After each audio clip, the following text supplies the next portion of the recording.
Welcome to yet another interesting conversation here on the Nevon Network.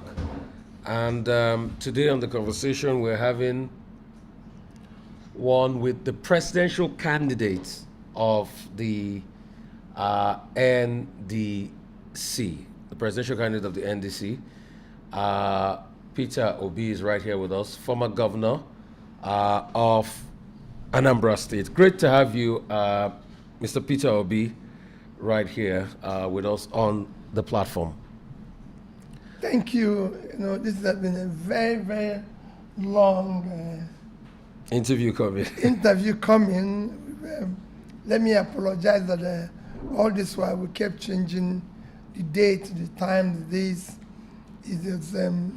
This period has been very difficult for me, very painful, trying to just adjust this or that and everything.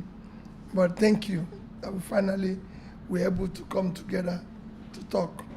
Thank you so much. So, guys, like I said before, this interview is going to be an eye-opening session, and we're going to hear from the presidential candidate of the NDC.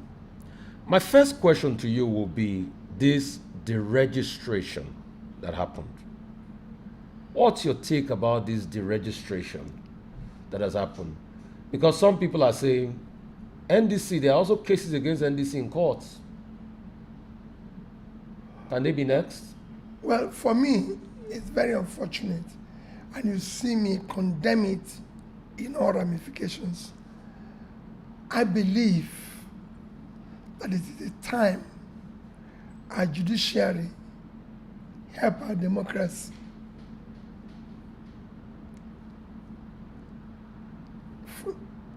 It shouldn't be. That's all I can say. They should allow parties, no matter the number, to be able to present their candidates for election and for the independent electoral commission and to conduct the election and ensure that the election is free and fair. We might in the future put up other regulations that can make our elections to be more organized. There's countries where you can't participate in presidential election unless you've been part of a previous election and received at least 25% of the vote cast. That's what it is in Indonesia. Or 3/4 of the Senate, or what they call their own assembly, sign for you, endorsement for you to contest. So we might put other things, but for now we don't have, because our own democracy is not operating the way others do. We can only rely now to have a free, credible election to be able to elect a competent government that will look at the future of our democracy. Okay. I'd like to ask you, infighting in your political party. Some people feel disgruntled. One of your lieutenant, Aisha Yusuf, feel disgruntled. Serake Diskin has come out to say that nobody's doing anybody a favor. What's happening in your political party?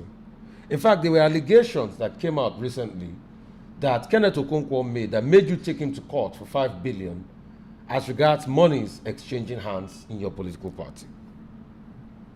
People are saying the NDC is not different from the APC you are castigating, and you are saying you are the ones that will change the order of things for democracy. Let me assure you that whatever you think is infighting our party is nothing compared of what you see in other parties, and there's no issue. It's an issue when you have an organization. There's at times some disagreements or minor issues which we've been talked over, it's been resolved, and everything. And that's it. The issue of taking Kenneth Okonkwo to court wouldn't have been there if only Kenneth stopped at even allegation. But he said he has a lot that he will talk in the future. Yeah. And I'm happy that when I said, I'm taking you to court, he said, now that he's been taken to court, that he will now be able to disclose or bring in the open all those things he wanted to keep behind. I think Rufai, as a leader, this is time to scrutinize, avail ourselves for scrutiny by the public, so people can hear all the bad things about us, because it is important that our future leaders must be who they say they are, in terms of character, in terms of integrity, in terms of competence, in terms of qualification, in terms of everything. So once he said that, I said, wait a minute, we must go further. So they can help. Because some of the things we're seeing today that the young ones are doing are examples they've learned from our leaders. So this is time to ensure that those who are coming to lead us now must be people of character. So you want Kenneth to go and expose you. That's why you're taking Everything, to court. everything. No, don't. Because he threatened that No, it's no, not no. a good thing. Not to, just Kenneth. Yeah. Everybody should not say those things they know that is bad about me or I did that is wrong, because it's good for the system. It's good for the society. So if you know that when we were in primary school, this man was cheating or didn't go to the primary school, didn't go to secondary school, didn't do, if you know this man had done something criminal somewhere, this is time to bring it out. We must not allow the next set of our leaders to have a record that is doubtful. Okay. Arabambi, I don't know if you might know him, he was with you in the Labour Party. Yes. He said that you took a lot of the monies between you and yourself and Aisha Yusufu, the Labour Party donations, that you people monopolized the Labour Party donations. What's your take on that? Are you also ready? Because he also said he has some things against you, and he has, you know, things that. Well, you know, we cannot go by people talking nonsensical, you know, and listen to them. He said that he took from Labour Party account 10 billion naira, $13 million. You see, he mentioned an account. So there's, where is the account? You know, you can't just go and listen to people who are walking on the street and talking. We will be wasting everybody's time. I want to see, you know, in his own case, I consider it just, I don't know how to describe it. But then, maybe I'm going to include him very soon on people who I want them to come and prove. So you will sue Arabambi too? He's a faceless person without address. Okay, so it's difficult to sue faceless people. Yes, and if you are you going to be, people are just moving around, you know. Can you invite him and invite me? Can you are an investigative journalist. If Arabambi can show you an evidence of an account where he can allege that 1% of what he said is missing, I'll stop campaigning. You stop campaigning? 1%. Okay. If he can show you an account where there's a missing $130,000 and 30 million naira. You stop campaigning. Okay. A lot of people are also, because these are some of the things they say, a lot of people are also talking about your time as governor. They said that was how you also owned an account offshore abroad, Panama Papers released and things like that. And they are saying that you've not been held accountable also for that. I know you've given explanations in the past, but they're also bringing that issue up, election period. They shouldn't bring it up. Everything that concerns me was properly declared. And when that came out in the paper, it was so many things were alleged. I would say the authorities investigated it, and it's very straightforward. Rufai, in this country today living, I am the only person who can claim, I don't know any other one, that when I finished being governor, the day I left office, 17th of March 2014, that Rufai, the government which I served on, was not owing any salary to anybody that is due to receive his salary from government. Any pension or gratuity, no contractor who has executed his job will say he's being owed. No contractor who have supplied will say he's being owed. And the month I left, while I left 17th, I provided enough money to pay salary of that month, pension, gratuity for that month, and left in covers of Anambra State government $150 million.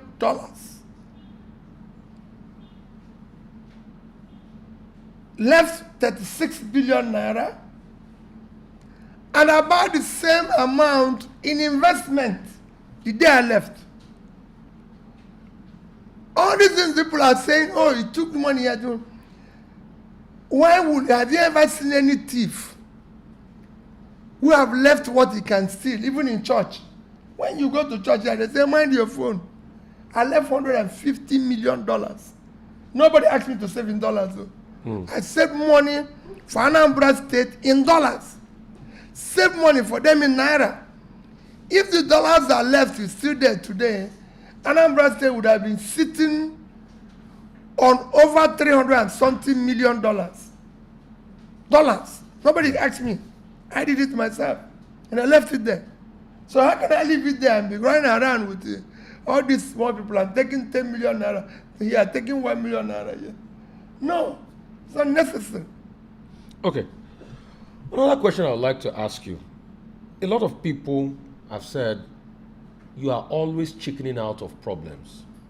That's why you left the ADC. That you are not ready to be able to face a candidate like Atiku in a party primary. That after coming together with them, you chickened out and you walked away. And the same thing too, you couldn't harmonize Labour Party.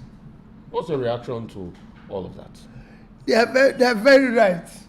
When people put fire in your house, you don't stay. Who put fire in your house? No, I don't know. You know what the government of today is doing.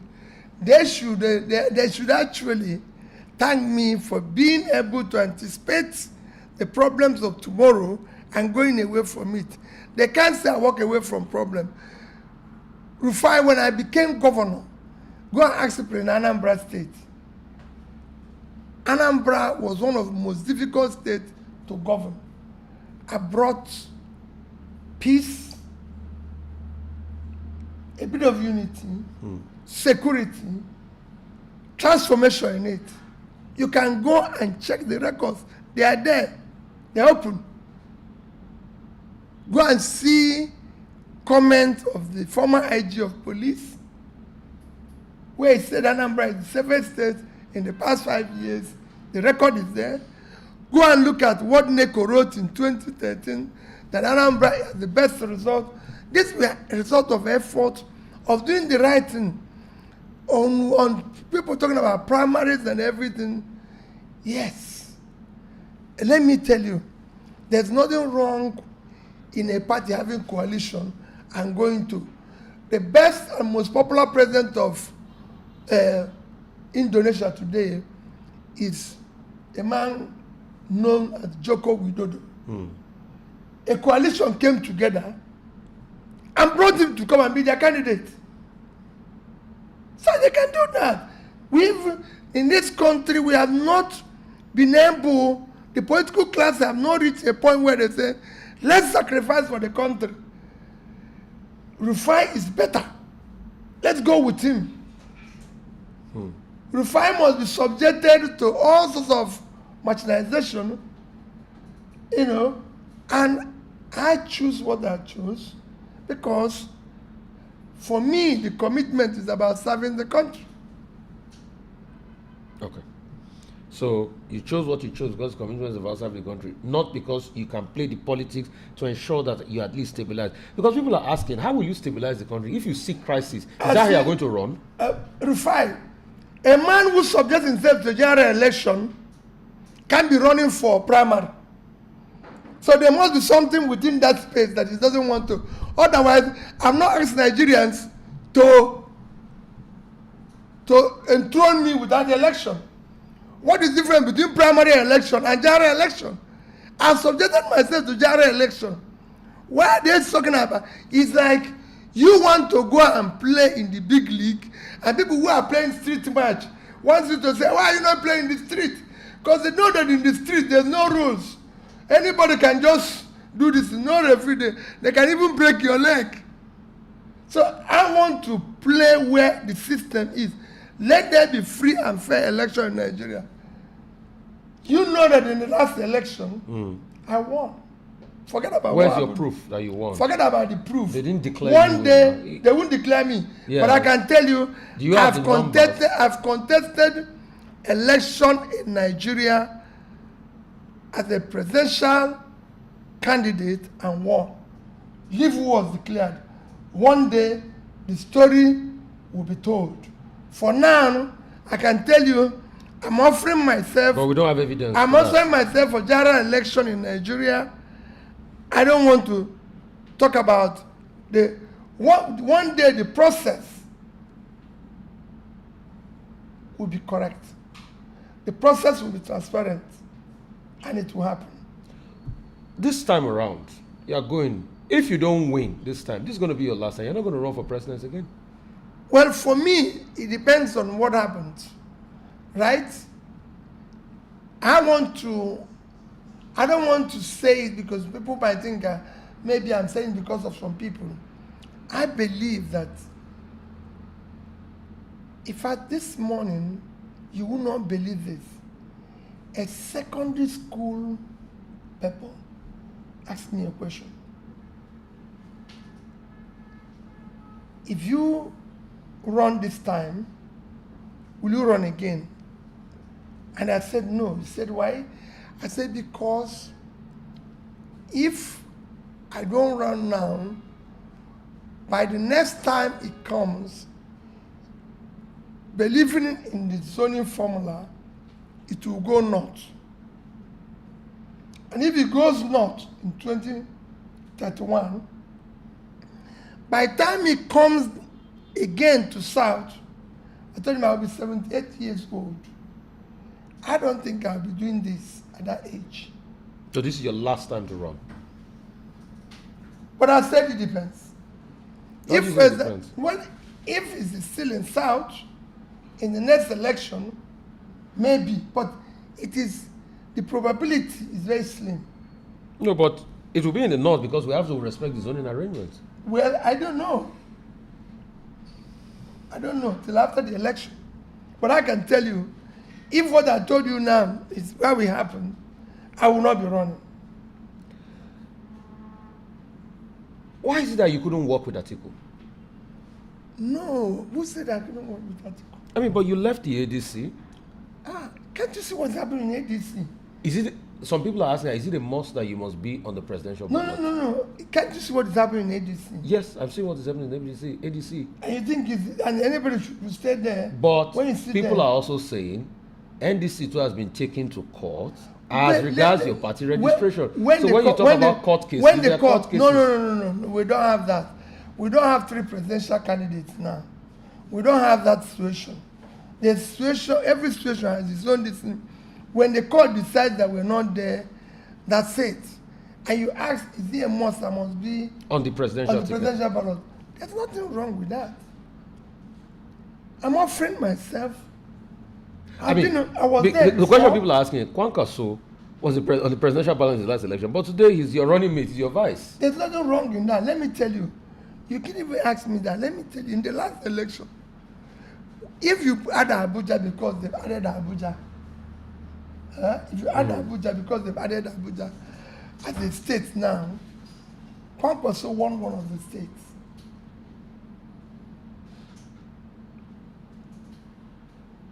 President Tinubu, Vice President Atiku and myself had 3 states, 12 states each. Even that happened because they took 2 of mine. They took Rivers and Benue. Otherwise, I would have had 14. As I said, if they did the right thing, I won. But however, are you going to tell us the story of how they took Rivers and Benue from you? No, it's everybody knows. Even children on the streets know that. Everybody knows that. Even in INEC portal for a long time, it was there. The result was very clear. But that's not what I'm challenging today. But to tell you that you cannot tell somebody who won 12 states, is there a must? He must be on ballot. When other people want 12 states, you can no longer take me as a marginal contender. Okay. But President Tinubu is making inroads into the East. A lot of your kinsmen, like your governor, openly come out to declare for President Tinubu. No, they were there. Openly come out to declare. And most of the governors in the Southeast, some of them have switched to the APC. In fact, people like Umahi are saying that this is the true Biafra they need. That's President Tinubu. You know what he has done? He has revolutionized the Southeast. How do you feel? Why is that your people do not believe in you? Your Kenneth Okonkwo that was with you before, last election, is not speaking for you again. Okay, thank you very much. All these people you mentioned, apart from Kenneth Okonkwo, were not with me in the last election. So nothing has changed. It wasn't a case of there were too many governors. Let me tell you, there was no single governor with me in the last election. In fact, let me even tell you, I'm even exaggerating. There was no councillor. I did not have one elected councillor with me in the last election. I didn't have a local government chairman, no governor, no commissioner, no minister. So what has changed is even better now. I have some senators. At least I have 2 senators. I have 11 House of Rep members. So it's actually improved now. But I'm telling you that in the last election, I didn't have anybody with me. All I want is free, fair, credible election. Today, I'm working with Senator Rabiu Kwankwaso, which I'm very happy with. Happy with because this is a man that called you names in the last election. No, forget that. Happy, let me tell you why I'm happy. Forget about yesterday and names he called me. Happy because one thing you must learn and see in Kwankwaso is that he believes in pulling people out of poverty.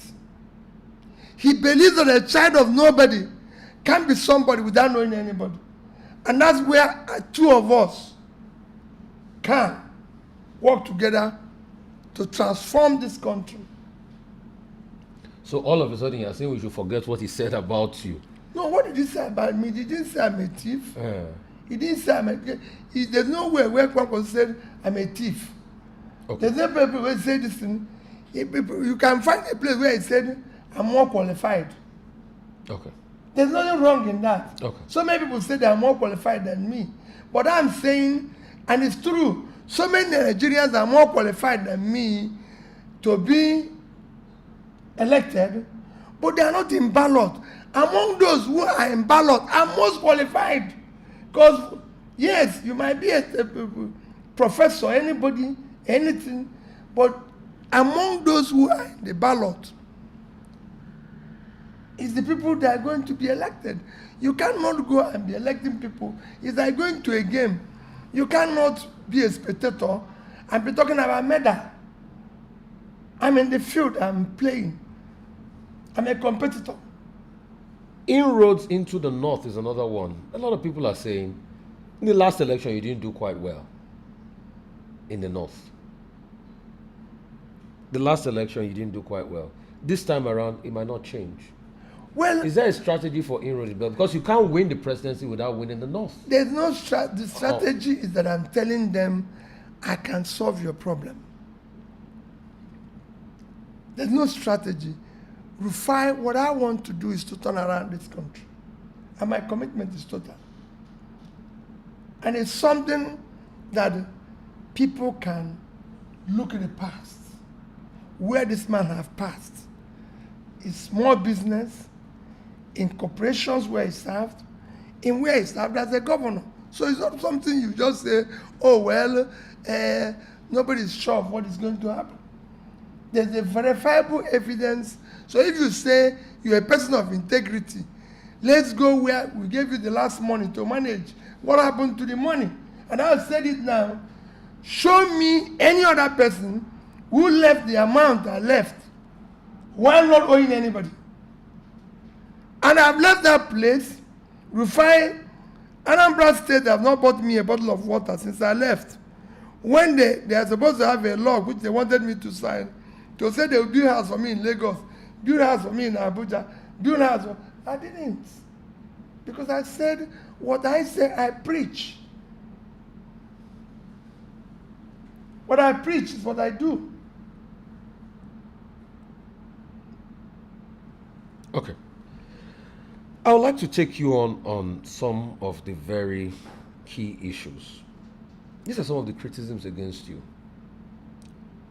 They say your criticisms of President Tinubu is quite very shallow.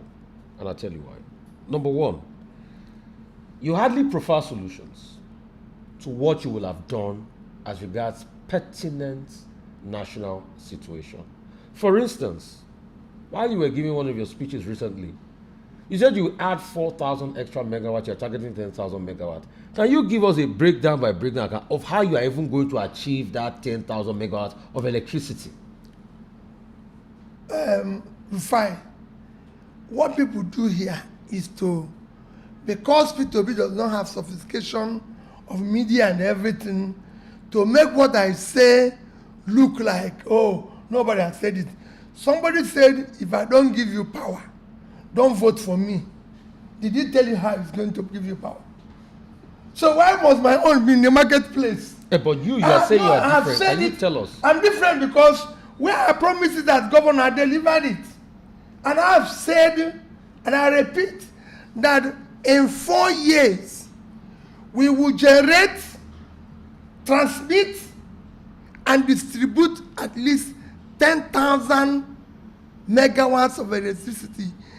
How are you going to do it? No, I'm not going to tell you how. It is not for you to know how. It is for you to look at the man who is saying this. Go and check political promises all over the world. It is for you to look at who is saying this. Rufai is saying it. Can we trust Rufai? Somebody just said, if I don't give you, don't vote for me. He didn't even add 1 megawatt. Instead, he went down. And he's telling you again. But power production increased. No. I mean, we produce more than what we're producing in 2023. Listen, forget about it. Rufai. Nigeria today, since 2015, no new power plant had been commissioned. Not one. By this government. That's when I mean government investing in it. No new one. And in the next coming years, it will not happen because it takes at least 3 years to do one. So that promise was fake. If you compare it to countries like Indonesia, between 2015 and 2025, Indonesia added 70,000 megawatts of electricity. India, within the same period, added 171,000 megawatts. These are things you can go and verify. Egypt, within 2015 and 2021, added 28,000. Rufai, I was in Egypt, visited the power plants. I was in Indonesia, visiting, even met the president. So, Rufai, I know what I'm talking. So, are you? I will.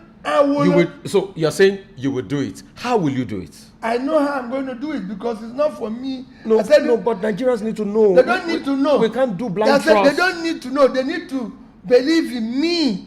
That what they want to do is that maybe they've hired you for me to, everything I said, they come rushing and go, no. Rufai, I will do it. I will even do more. I know what it means. Because I know that So you're not going to tell us how the to do it? industries in Kano today are not working. I know what to do to provide that to Rufai. That's why I visited this plant. Which other candidate has taken time to go to these countries and see what they're doing? So, Mr. Obi, it's not about visiting the plant. It's about telling us how you will do it, how you will get They're the not money, rocket how science. you will- They're not rocket science. What those countries do is not rocket science. It's not as if I'm going to bring what is not there. What they did is very simple. And Rufai, my commitment is that I will deliver it. Okay. I have my name on it. I want to ask you another, but you've not told us how you're going to do it. Yes. I want to ask you another question. Yes.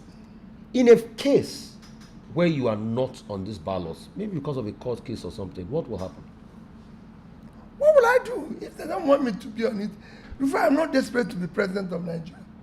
I'm desperate to see Nigeria work. I'm desperate to see these young people have a means of livelihood. I'm desperate to see people stop from stealing public money. I'm desperate to see Nigeria work. Today, all over the world, Nigerians are running to Niger, to Ghana, to this, because there's no opportunity in their country. In a country that God blessed with everything, I will start the transformation of this country by first uniting this country, bringing it together to be a country every person will be proud of, ensure social inclusion, start making Nigerians believe and verifiable, reducing the level of poverty. And to do this, the transformation starts from okay, how will you do all this, you've said? Investing in critical areas of development. Like power? Not just power, education. How will you do it? How to say why do it? Education. How will you invest in education? How will you invest in power? You need to go and see what I did in education in Anambra State. Investing in education, investing in health, pulling people out of poverty. These things can look, they are not rocket science. There are things that are there.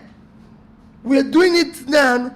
You declare that this thing, people must go through technical training to be able, countries after countries have done this.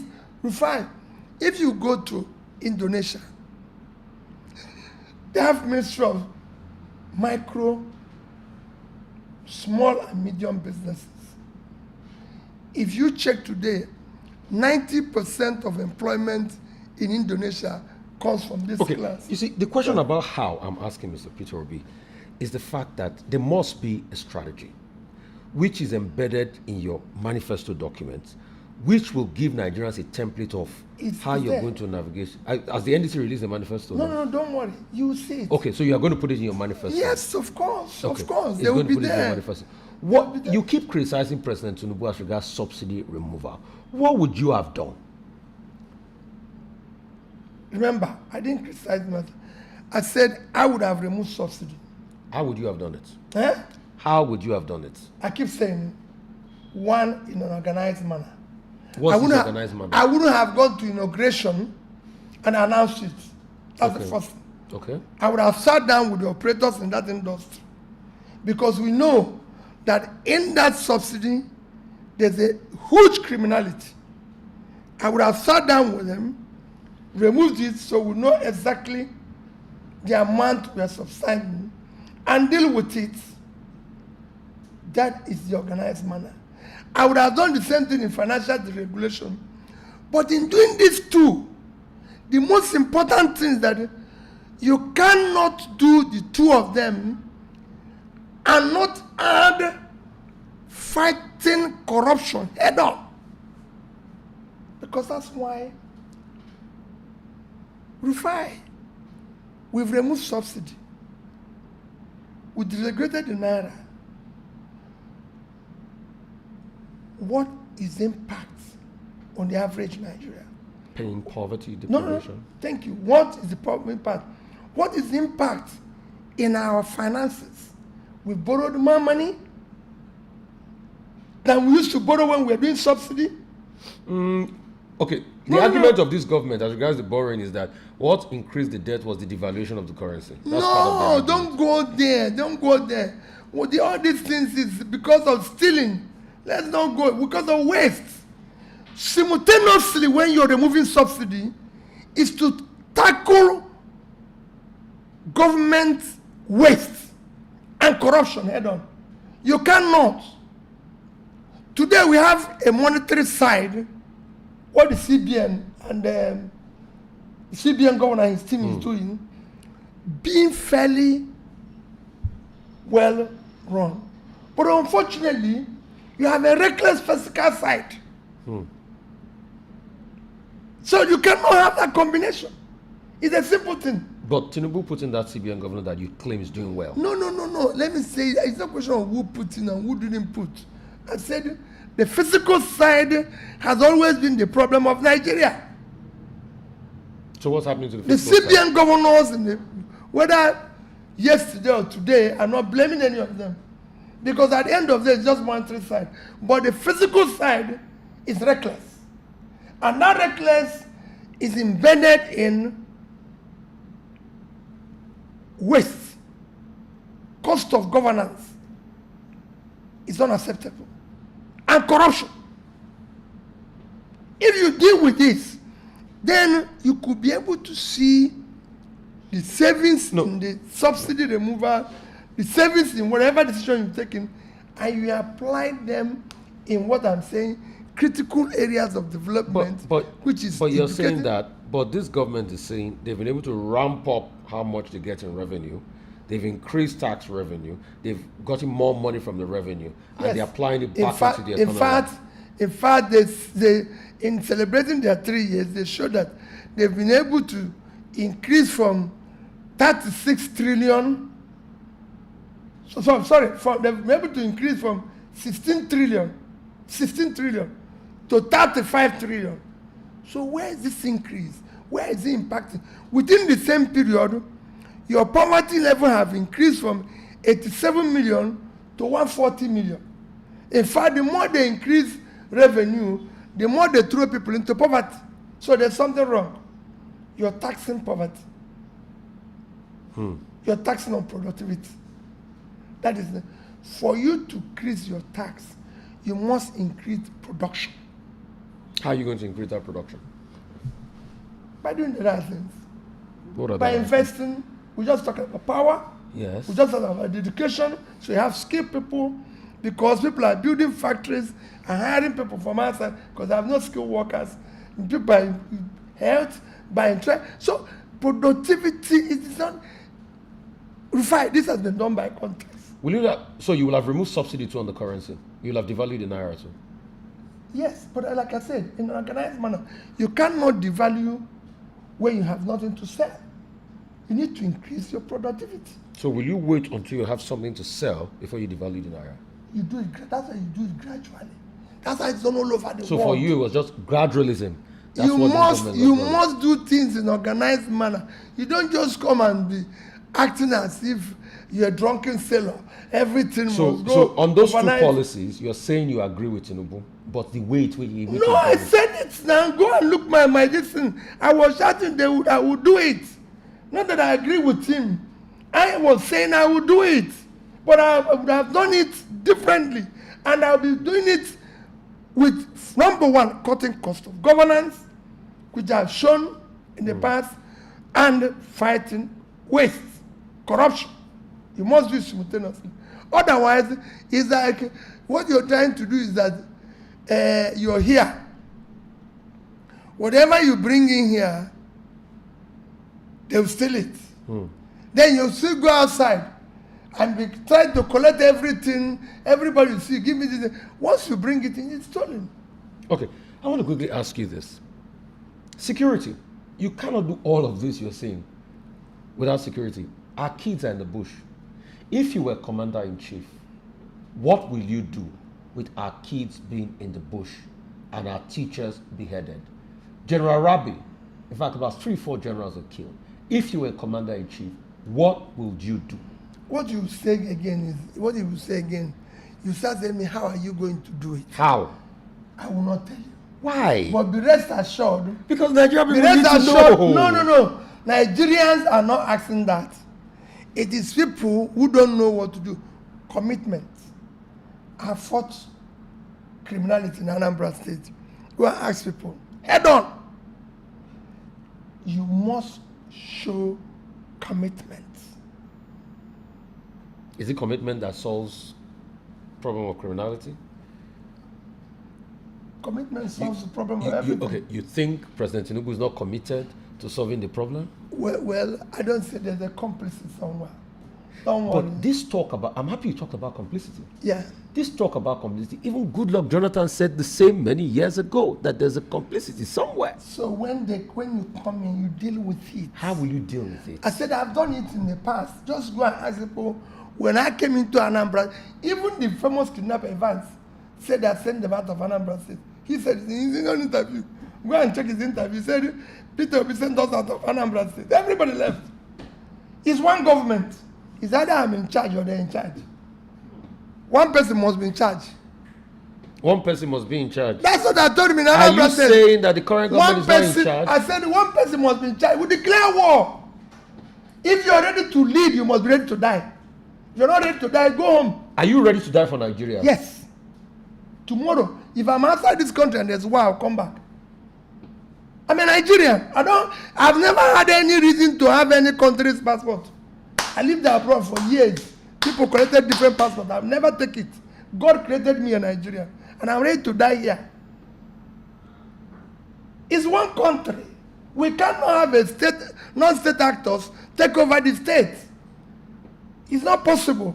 We used to have military that kept peace all over the world. Our military were able to help to keep peace from Europe to Sudan to Liberia to Kuwait to everything. What will change? What changed, Rufai? A lot changed. Nothing changed. It is you must show commitment. We need to elect people who have the capacity, who have the competence, the compassion and commitment to deal with these issues. I cannot be able to talk about the new elections when our kids are in the bush. We will all go there and die with them. Will you have your children there and you'll be sleeping? It is not possible. Look at what has happened to our general. And people are keeping quiet. How? We have a country. And I can be killed tomorrow. If I die today, I didn't die a young man. I'm 64. So why are you afraid?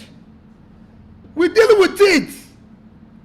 We're supposed to be in one room now where 24 hours, all the service chiefs, everybody with the president is locked up in one room saying where are we going to blow down again for the things to work. That is the situation. But a lot of people are saying that your running mates, when he was governor, there was Sharia. You know, people look for everything to talk. If Peter Obi says, oh, I'm going to discourse within Nnamdi Kanu. They say, oh, supporting Nnamdi Kanu.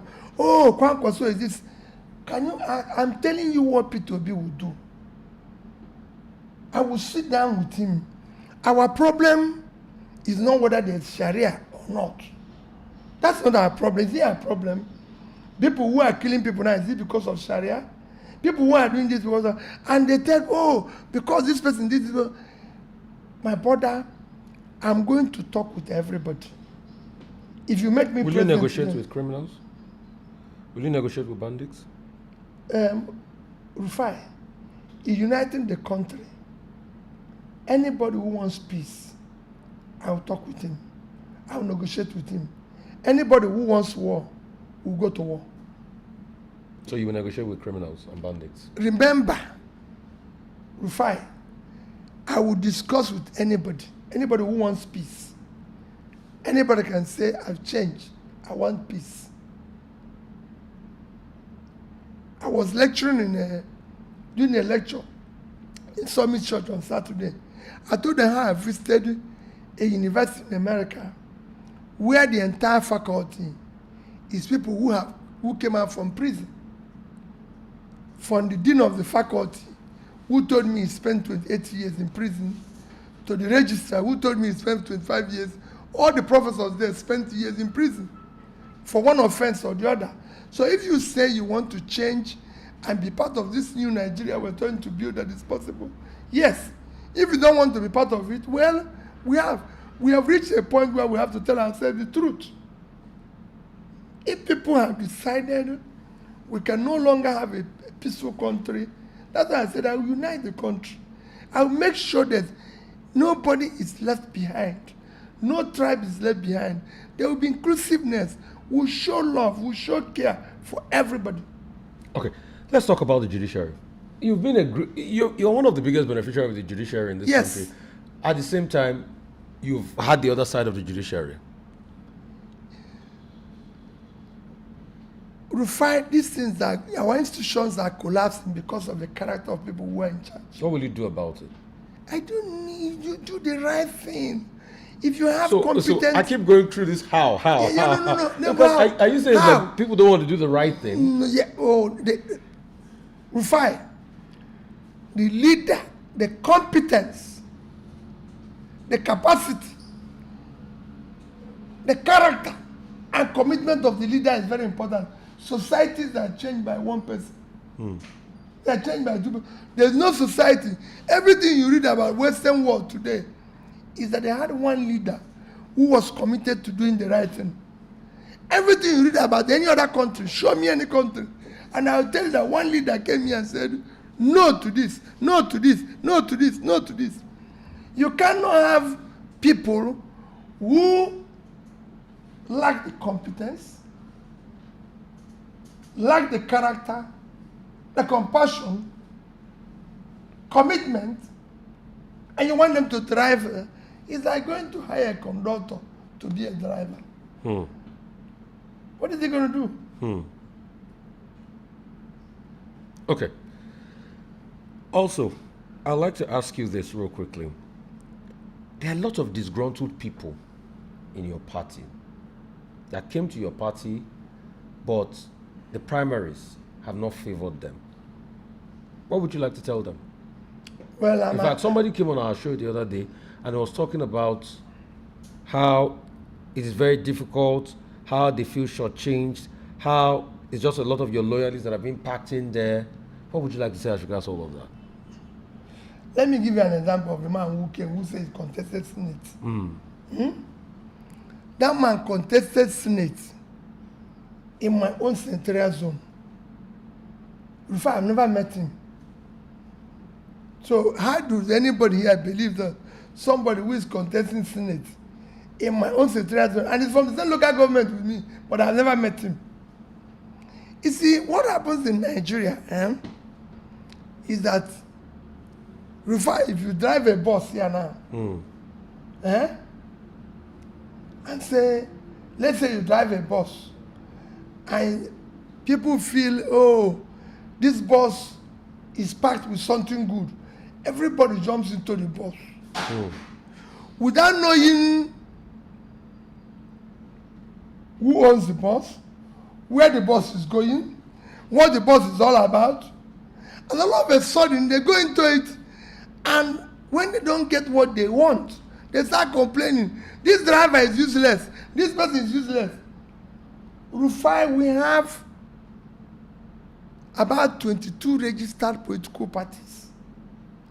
Rufai, when I left PDP, I went to Labour. Labour never had presidential candidate before I went there. I was their first presidential candidate ever. I didn't go to where it is lucrative, where things are working. I went to where I work. When I now left ADC, I went to NDC.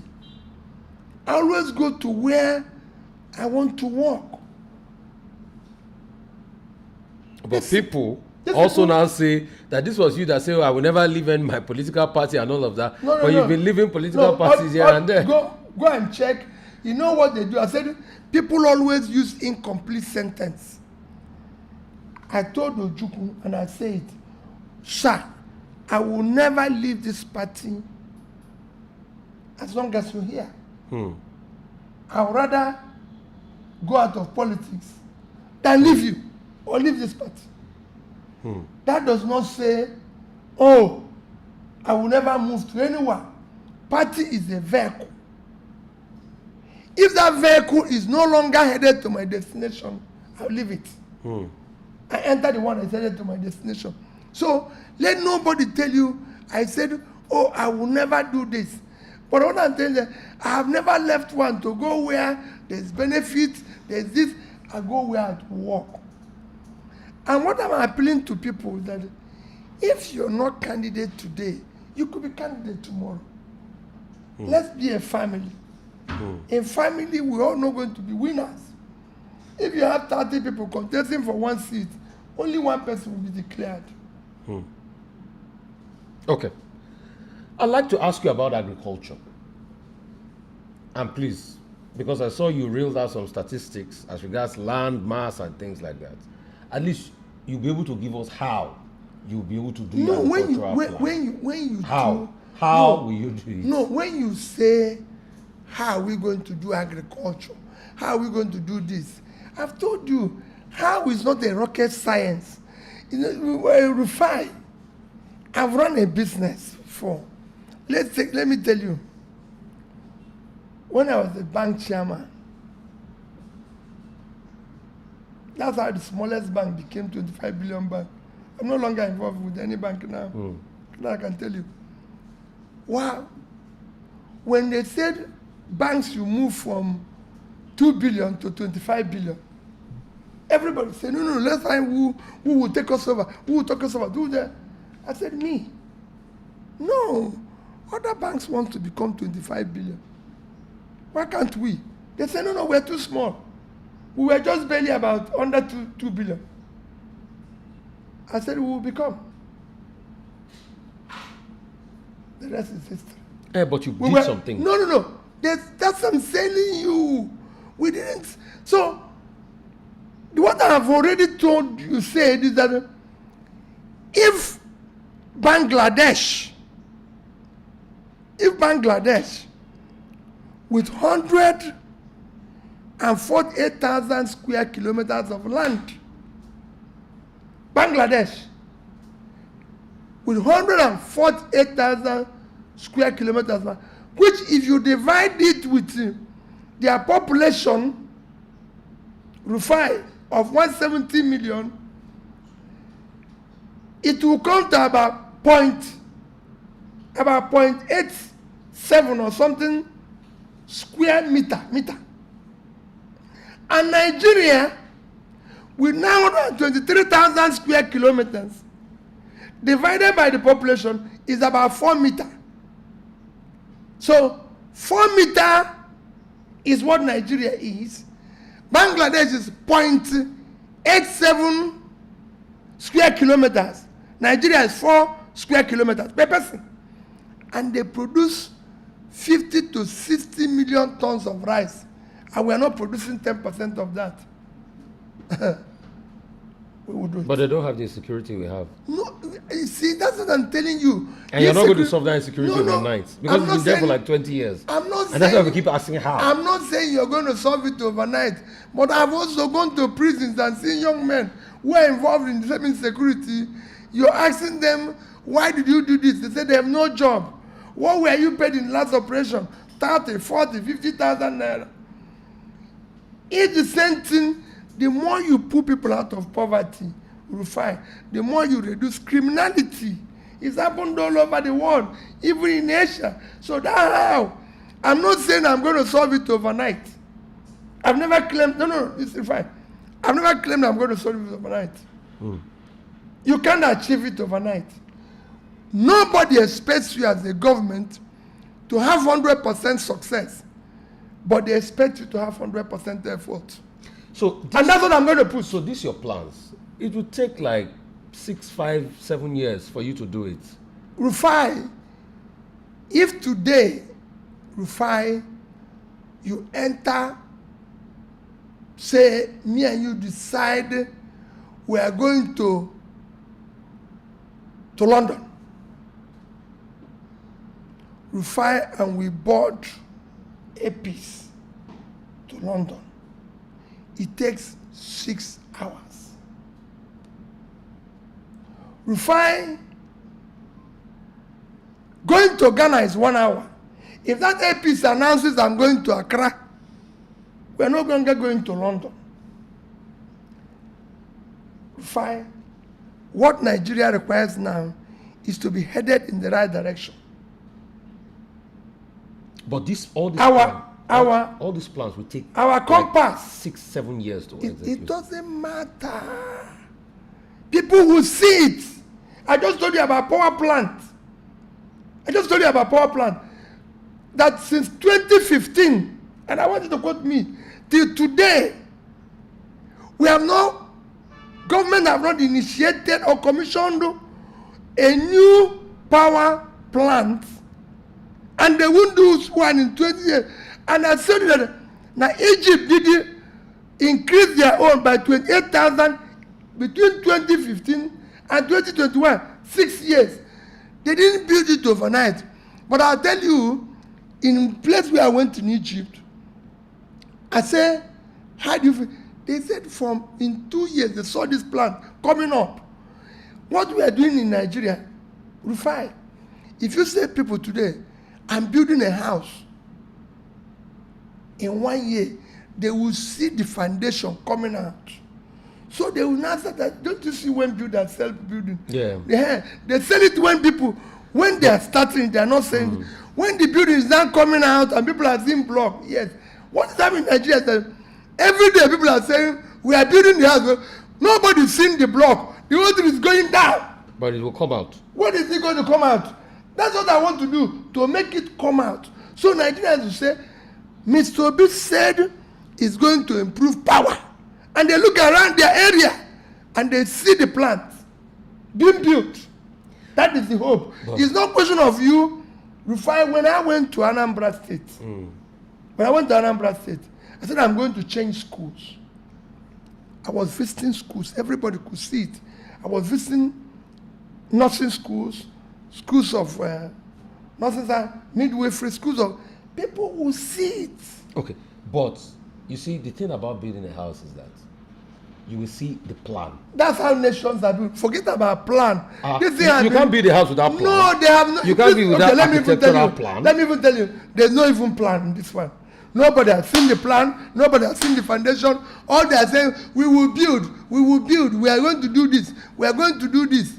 What we now want to do is I'm going to put the plan and you see the construction site going on. Okay. And you feel it. Okay. But you will need more than one time to do it. No, you don't need. Why? How many times did this man take? No. In 3 years, President Tinubu have pulled from 87 million people to 140 into poverty, minus it in 3 years. But it's also increased foreign reserve. No, in 3 years. No, forget that. Let's not go there. Don't go there. Why? Why should no, we no. go there? It's part of his achievement. No. I can criticize him for all that thing, but I can also say his achievement. Please. please, the government are measured by the welfare of the people, not by any other thing. Any other thing you do is secondary. It's the welfare of the people. Go and ask the average business. But it's giving over 1.5 million people student loan. No. It's not part of the welfare of the people. You're going to this thing. Go to our schools. Go to our universities. You won't ever enter there. You won't even do anything there. Okay. I'm telling you, even there, things will change. Would you spend one time? You will see. Yes, strictly. Won't you do another attempt to see all these? No. Why? When you are driving in the right direction, people will continue. I, Peter, will not spend more than 4 years in office because I believe in stability of the place. But in that 4 years, I would have changed a lot of things. And people will see it. Can I ask you a question? Yes. Is there anything objectively that we can say in a matter of approach or procedure Nnamdi Kanu did wrong? Of course, yes. What did he do wrong? No, it's not me. It's not for me. What I'm saying is that in negotiation, in trying to bring can we peace, point out and that's why I say objectively speaking, what Nnamdi Kanu did wrong? No, if you admit that he has done something wrong, what did he do wrong? Objectively let me speaking? tell you. Let me tell you. I've listened to his statements at times, where he said maybe harm somebody, kill somebody, do this and everything, right? I won't say it. I don't say things like that. He was wrong in that. He has even said it against me. But I'm saying in building unity, that's why I said I will negotiate, not just Nnamdi Kanu, Sunday Igboho, all of them, they all use foul languages. But in building unity, Mandela used foul languages and everything. In building unity, it's time for us to overlook this and say, hey, come, we can't build unity like this. You know, because of what he was doing, Southeast was, cut off from Mondays. Apart from that, weeks. the sit at home, the arms, and all that things. No. I didn't know about arms. I'm talking about, I just said it, Monday, sit at home, all those things. So, but we are not talking about past. I said, I will build unity. And in building unity, you include everybody. That includes not looking at yesterday, but using the experience of yesterday to build the future and saying, okay, we cut off this line. Everybody, let's come together. Let's live together. Let's love each other. But what if the agitations continue? See, and you see, the point some people there's are nothing making. Wrong. There's nothing wrong. Some people are making is this. Yes. Nnamdi Kanu is not going to be the first that will bring up the agitations for marginalization of. No, but Ralph was Ricky. No, but somebody have just said you just said that somebody said we have reached Biafra. No, that was Omaye. No, you said now that this is the Biafra that we need and so since we have reached there now, we are reconciling with those who were agitating yesterday. Okay. Since we are now in Biafra, let's bring those who agitated for it. Yeah. Since somebody has said we have reached it, so we are not in it. So what we are saying is, with all of this he said wrong, right? That you have now admitted to. I didn't say all of this. No, he said some things wrong. You admitted I said, even me, there's things I did that are wrong. Yeah. Everybody in his life, including you. Yeah. You're not perfect. Nobody's we have a wrong side of us. But I'm saying that in building the future, we use the experience of being wrong or things we didn't do well or things we did to do it better. So do you admit that Nnamdi Kanu was wrong in some regards in his agitation? Everybody. Including me. No, I'm saying Nnamdi Kanu now, not everybody. No! Was he wrong in some regards? I'm not saying, I can tell you, Rufai, every human being have done things wrong in the past. Whether it's Nnamdi Kanu, whether it's Sunday Igboho, whether it's Peter Obi, whether it's this. If we are going to face So this is what some of your, what's it called, people in opposition to you say. They say you don't come out openly to criticize whatever is done wrong, by Nnamdi Kanu because it's from your sock. That's what they're saying. That's nonsense. Absolute nonsense. They don't follow me. Okay. If you follow me, Whenever things are wrong, whether it's in the east, west, north, I criticize it. But in criticizing it, I keep saying, let us look at it holistically. If I say, oh, there's something driving our people into criminality, they say, oh, because it's your people. But let me tell you, we have so many criminals in government. So let's deal with it holistically. Okay. I just said now that I want somebody to examine me and say those things that I did wrong. I challenge people who say that I took money to come out and say where. For example, somebody said I've taken money belonging to a party, and I told you now that what they challenge me, I want them to show me where 1% is missing. So if you say, Peter, I've taken $13 million from my account, I say, show me where 130,000 is missing.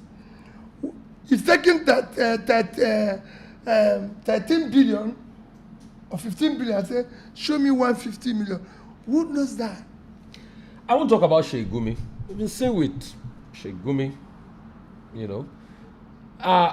What's your take about Sheikh Gumi that supports or that says things in favor of these bandits?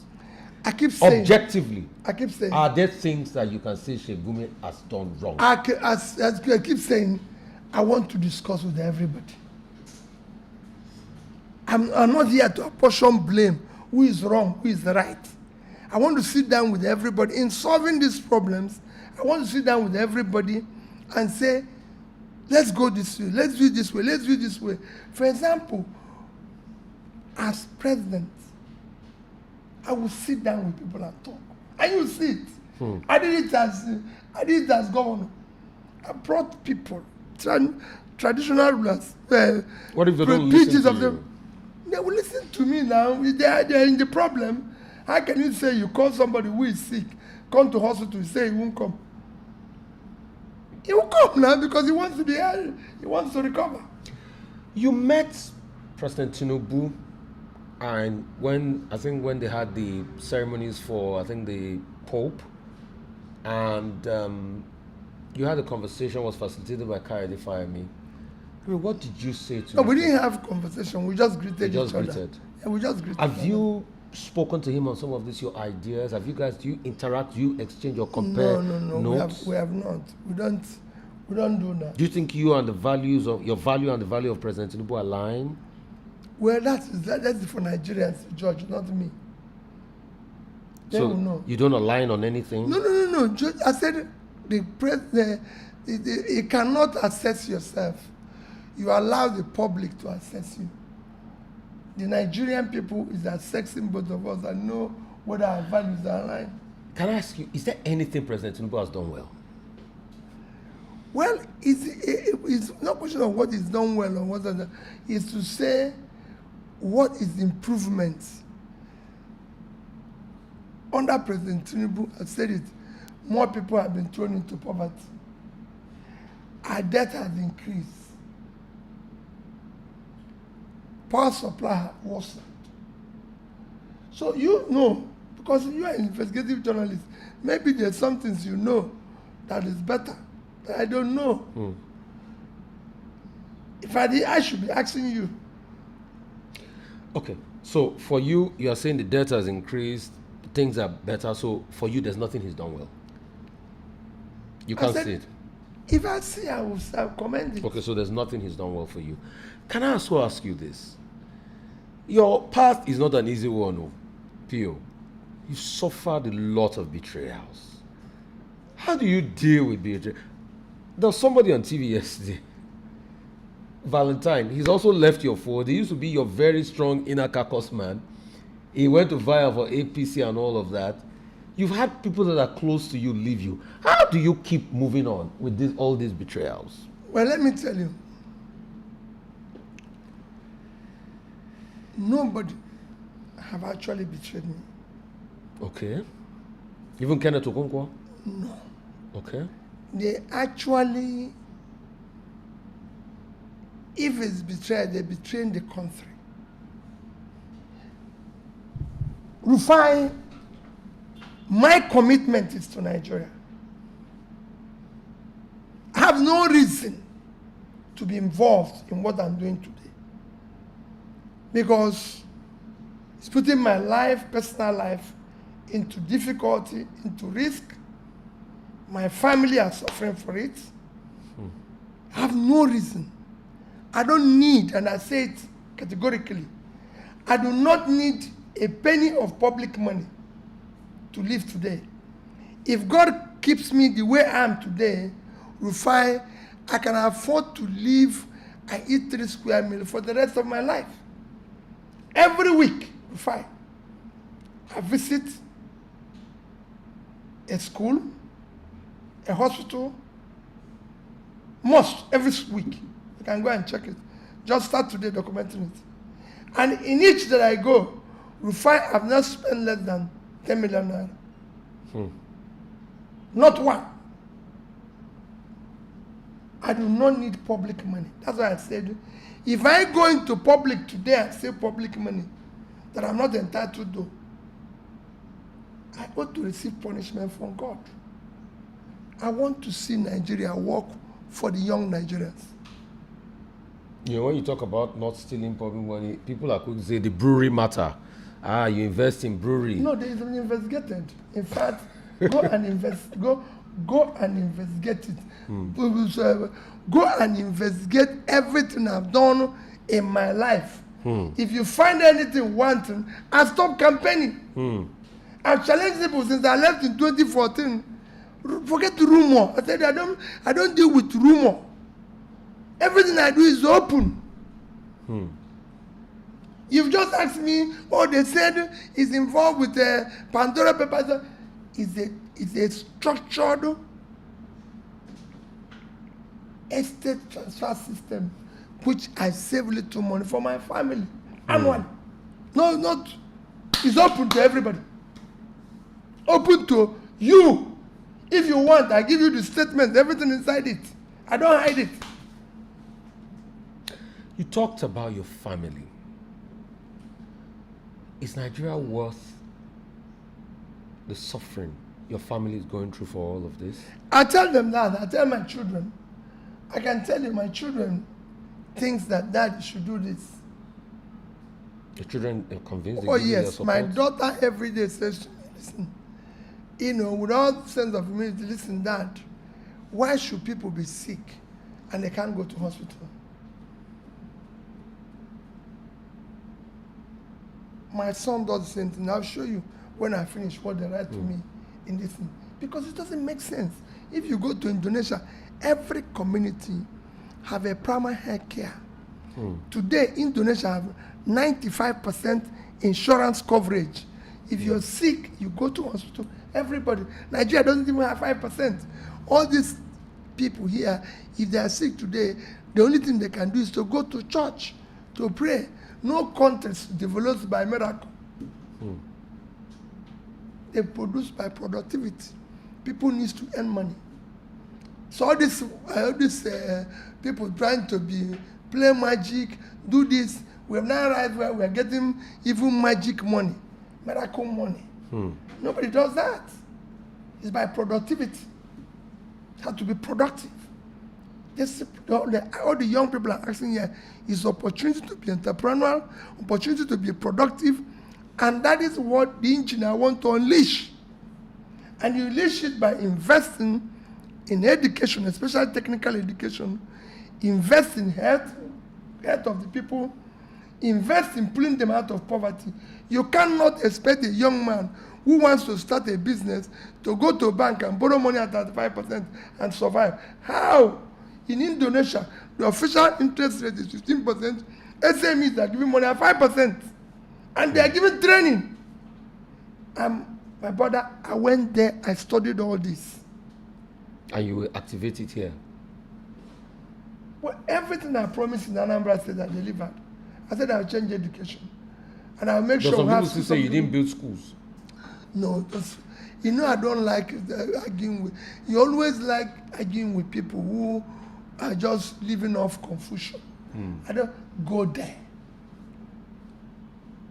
Rufai, The only place I have a house that is my own, the only place I have a house that is my own, built by me in Nigeria, is in Onitsha.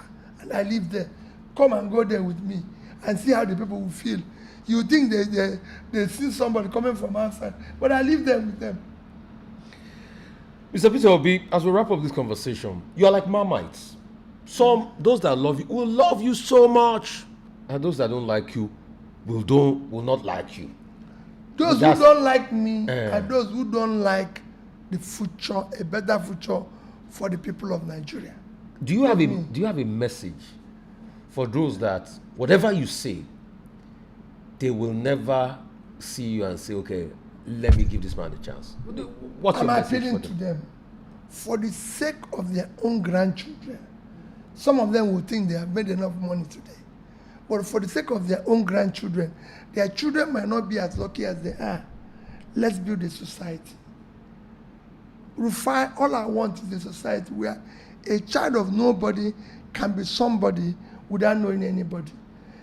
Rufai, on Saturday I was speaking at a gathering. I told them, I started business in this country. I was a trader because I was born in a trading family. And I went into university, saw opportunity. I told them how I came into University of Nigeria and Soka. Noticed there was no even good supermarket in the university. And I started one. Not only I started one, I bought my first car. Not official, as a student. I had a tax then, before then. But a car that I used at first, Volkswagen, I went to J. Allen in Enugu. I said I have the receipt. Paid 2,700 naira. Brand new Volkswagen. What year was this? 1980. 81. Brand new. Drove it there, 2,800 naira. To University of Nigeria, Suka. Everybody knows that motto. AN 700 SA. That's the number. In my second year, third year, I went to Mano Motors, bought brand new 505 SR, 7,200 naira. In the same country where I used to trade, I go to London over the weekend, buy things, come here and sell. Student fare was 100 naira. I give my bank 500 naira. They give me 300 naira. They give me $500.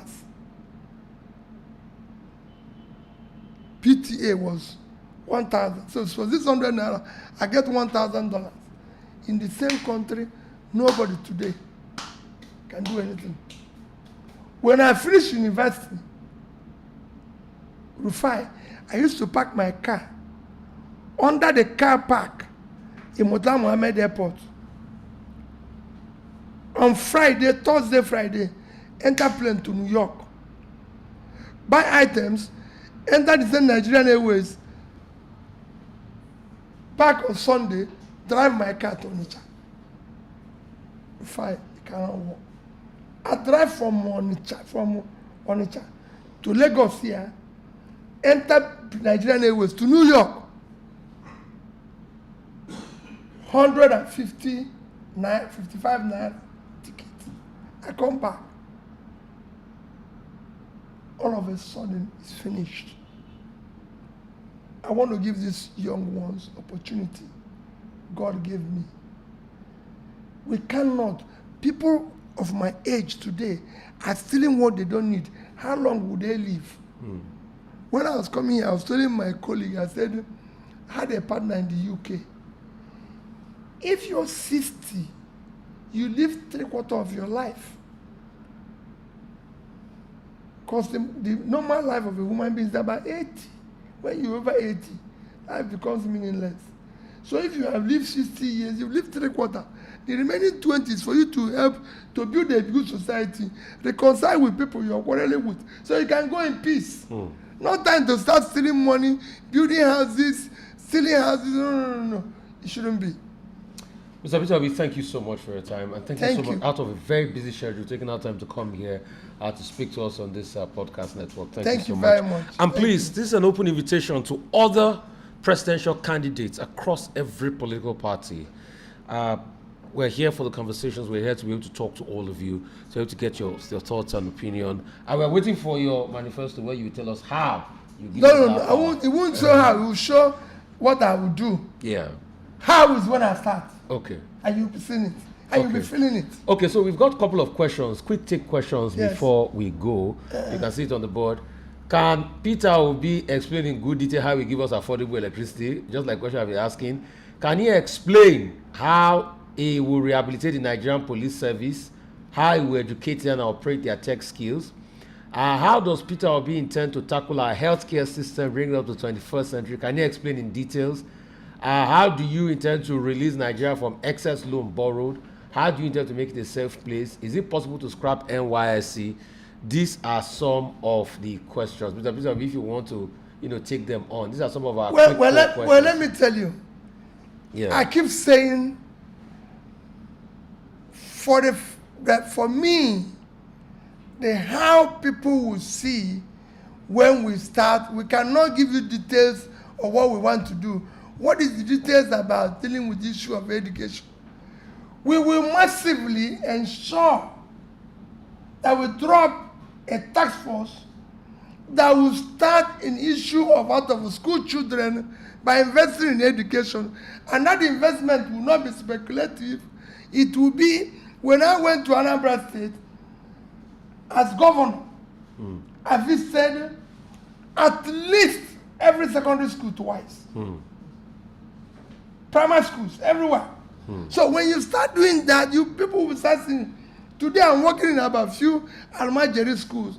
How are we going to release Nigeria from excess borrowing?